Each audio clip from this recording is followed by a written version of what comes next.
Volatility is a tool of the cartel. Volatility within a range is what they've been using forever. They use things like volatility. They use things like counterintuitiveness. As an example, everyone would have thought that the stock market should have got its rear end kicked, and gold and silver and Bitcoin and oil should have gone straight to the moon during the acceleration of the bombing between Iran and Israel, and of course it did the opposite. But going back to the Gulf War, when I don't know how many years ago the original Gulf War was, I don't know, it was probably right at the very beginning of my career. It had to have been close to 30 years ago, if not longer. The exact same thing happened. They delinked the rationale that people use to run to these assets. Whenever we would expect it to move in one direction, typically it goes the other. And this is part of the ploy that they use.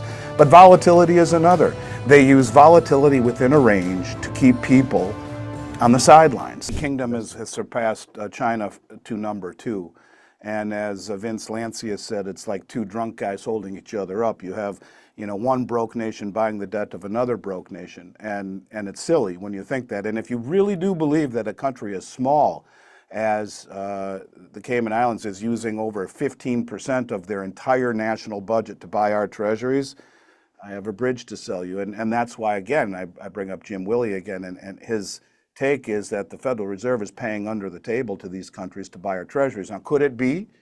I mean, it's certainly plausible, because who in their right mind would buy a treasury from the United States of any duration right now at 4% interest rate or so on a 10-year treasury is just silly in an environment where inflation is absolutely kneecapping that.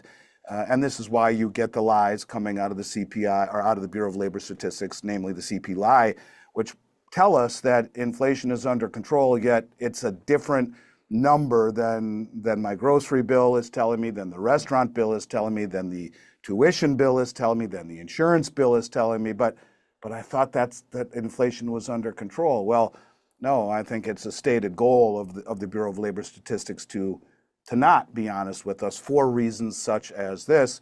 And you can see President Trump certainly would like to see rates go lower, because we have somewhere in the neighborhood of, $9 trillion in debt that needs to be refinanced here over the next several months at rates that make it that much tougher. So, look, I just think that this is something that will have great fluidity, and I would certainly not underestimate the significance of what Sergei Lavrov has said by opening up this payment system to countries that are not BRICS nations, because they have an awful lot of nations that are aligned ideologically and other ways with China, with the BRICS. And this is a way to, I think, really, really accelerate the development of alternative payment systems to the dollar. The U.S. Treasury market looks more like a financial illusion, with nations like the UK overtaking China in holding us debt, and whispers of backdoor deals involving the Federal Reserve. Many ask, who's really buying America's IS? From the Cayman Islands' suspicious activity to covert monetary subsidies, a deeper crisis unfolds, one where the global trust in us debt is cracking fast. While inflation eats away at everyday budgets, official figures paint a rosier picture. The CPI tells one story, but your bills, your groceries, your premiums, they scream another. Ever since M3 money supply reporting was axed, transparency has vanished. As trillions in us debt near refinancing, interest rate manipulation becomes not just policy, but survival for an indebted empire on the brink. It's kind of like when I started in this industry 35 years ago, the Fed used to publish, or the Bureau of Labor Statistics and the Fed used to publish something called M3, which was the broadest measure of the money supply. And under Bernanke, he got rid of it, saying it was an archaic number that no longer needed to be published. It wasn't significant. But what that was the ability to measure the amount of money that was entering the system. And of course, for convenience reasons, they cite it was too costly, no one used it anymore, they got rid of it. Well, it's the same thing here. I remember, 7, 8, 9, 10 years ago, I did a presentation in at the time it was Vancouver Agora conference, which has subsequently been the Rule changed to the Rule conference. And there's a man named Dmitry Speck, and Dmitry Speck is a brilliant, brilliant man. And Dmitry took a chart of 10 years worth of market movement and condensed it into one chart. And what he would show would be the AM and the PM fix, and all of that movement over 10 years worth of trading into one chart. And what you saw when you looked at that chart was truly breathtaking. And I could probably dig that up maybe for the next time we talk. And that is simply that it would go like this: AM fix, bang, and creep back up, PM fix, bang, and PM fix as you're heading into New York. These two waterfall events, and then as you hit New York, it would slowly rise in through Asia, hit the UK again, and bang, and bang. And that's not how markets work. And I think it's been the stated, I think, mission of those bankers to suppress the price using the AM and the PM fix, and largely as it heads into New York with one arm tied behind its back. So that doesn't surprise me at all. And again, it speaks to more desperation. When you have a market that's trading 200 million ounces of gold per day with like 10 times less gold behind it, and as much as over 3 billion ounces per day, almost 4 times global mine supply annual per day, with a float 12 times less than it's there, you want to do all you can to blur. And it's the same reason that they lie to us about inflation and full employment. These are the metrics that the Federal Reserve is supposed to do policy on. And if you're trying to base your policy and your indebtedness off of low interest rates and stable employment, you're going to lie about it. Well, the same thing is true here. And again, it's just the realization, the sad realization that the people playing the markets, I guess I'll just simply go to what Chris Powell, and we all owe Chris Powell and Bill Murphy a debt of gratitude. I don't say it enough. Those two gentlemen who started GATA, the Gold Antitrust Action Committee, and Chris is famous for saying there are no free markets anymore, just manipulations. Well, the same is true with information. And we see that coming out of the Bureau of Labor Statistics. Now we see it coming out of the Bank of England. It's just more of the same. So I think this is where I've come up with the statement: you have to trust your gut. You can see it, you can feel it, doesn't matter what the numbers say.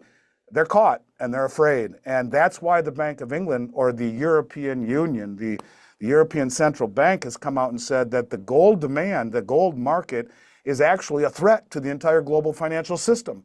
Well, that's right, it is, because you have massive amount of contracts that are standing behind just a little bit of gold, or the other way around, a little bit of gold and silver standing behind a massive number of contracts that are now standing for delivery.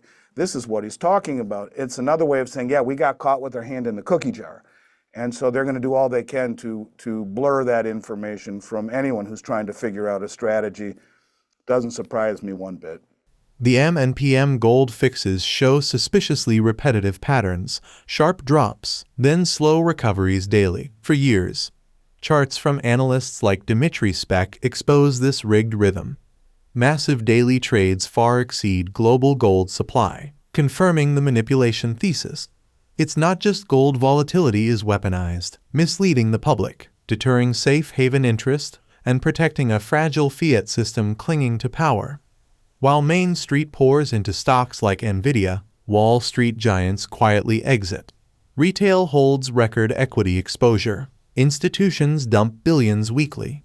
Meanwhile, central banks hoard physical gold, demanding delivery and repatriation. The smart money moves against public sentiment, hinting at a coming storm.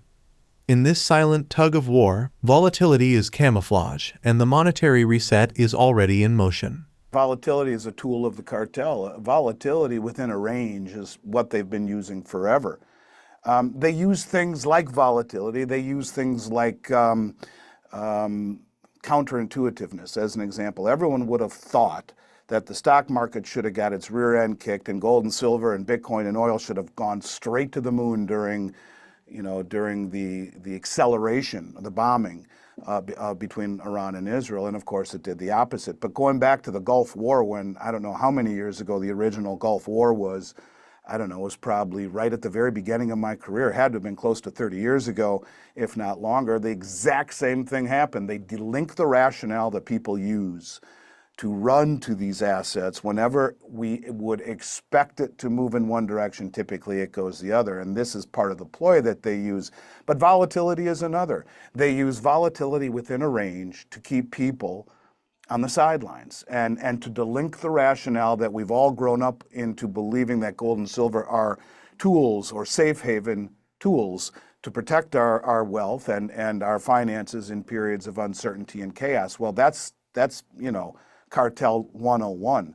But yeah, I would expect, and Jeff Clark did a great piece many years ago where he talked about, and he went back and looked at all sorts of markets throughout all sorts of history. And the common theme was that as markets reach a blow-off stage, as they really accelerate, you see much greater volatility. And the easy way of saying that, then again, is that the bull wants to take as few people along for the ride as possible. If it were that easy, well, everyone would be wealthy. And it's not that easy. But this is even bigger. This is a changing of the guards. This is a reorganization of the global monetary system. And there are players that don't want this to happen and certainly don't want to make it easy. So yes, I would expect greater volatility, but within a range. And that's kind of what we've seen. Great volatility in gold and silver, but within a range, and lately higher lows and higher highs. So all very bullish to me and all to be expected. And no one should expect this to be easy. We're talking a monumental shift away from, basically a new monetary system that if anyone would expect that to be easy, I think they're fooling themselves. So yes, greater volatility is absolutely something we should expect to see. And when that happens, it's better just to shut off your computer, don't look at your phone, go outside and do something, come back a few days later, and you'll see it's right back to where it was. And we've seen that recently. If you go back over the last few months where we see the smash downs, where gold falls by $100 or $200 over a few days, you come back 2 weeks later and it's up higher than it was. That volatility within that range is what keeps everyone, oh, nothing to see there.